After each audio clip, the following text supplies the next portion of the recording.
Hey everyone, welcome back to the library. It's Tabletop Tuesday, but before we get into today's topic, don't forget that tomorrow is the last day of our summer reading challenge.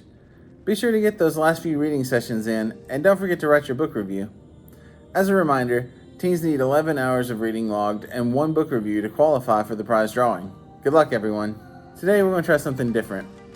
I know that there are teens out there who are taking up the mantle of Dungeon Master and running their own weekend games separate from our Tuesday campaign, and that's great.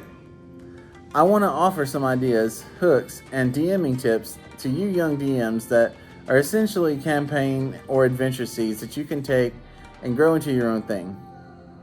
Since our summer reading program is animal themed, I thought we'd go along with that theme for our first episode. Adventurers interacting with larger-than-life animals is an established trope in storytelling, from books to movies and video games. From Cerberus of Greek mythology to the many incarnations of King Kong, all sorts of great adventures revolve around these giant beasts. So let's take a look at a few ways that you can work them into your campaign. The most common way I work in giant animals is in campaigns where players focus on monster hunts. I recently used this hook in a campaign that led into a really cool adventure. Our party, a group of monster hunters, were on the trail of an adamantoise, which as far as they knew was a giant tortoise-like creature that lived exclusively around a certain island. So they loaded up their ship, clashed with some pirates, and made their way to the island. When they arrived, they were shocked to run into the adamantoise in the bay. The massive creature, the size of a small island itself, rose from the waters in a terrible maelstrom, eating the player's ship in one bite. They had to find a way to sail their crippled ship through an undead-infested tortoise's stomach and make it regurgitate them so that they could be free of their acidic tomb. You can take this idea and put your own spin on it.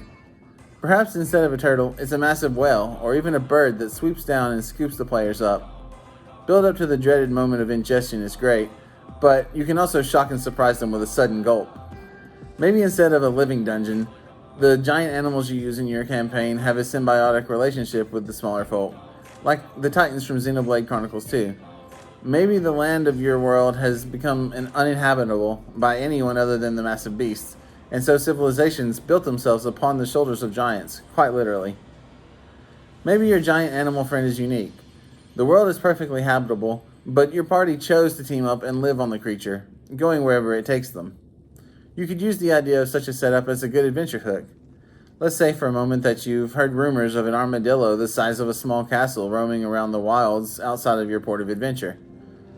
Perhaps it's being hunted as a prize by other parties or hunters, and the call of a challenge and reward draws your party in, but when they encounter the animal, it's clearly scared and covered in hunters. Now you have an exciting rescue mission your players could take part in, fighting off groups of other adventurers on a wildly rolling armadillo that is bigger than the inn that you were just staying at the night before. Saving the poor creature and several successful handle animal checks could calm it down and give your players a chance to bond with it. Of course, it doesn't have to be an armadillo. It could be any animal you want. A fox, an owl, a bear, or any other animal will work, as long as it's larger than life.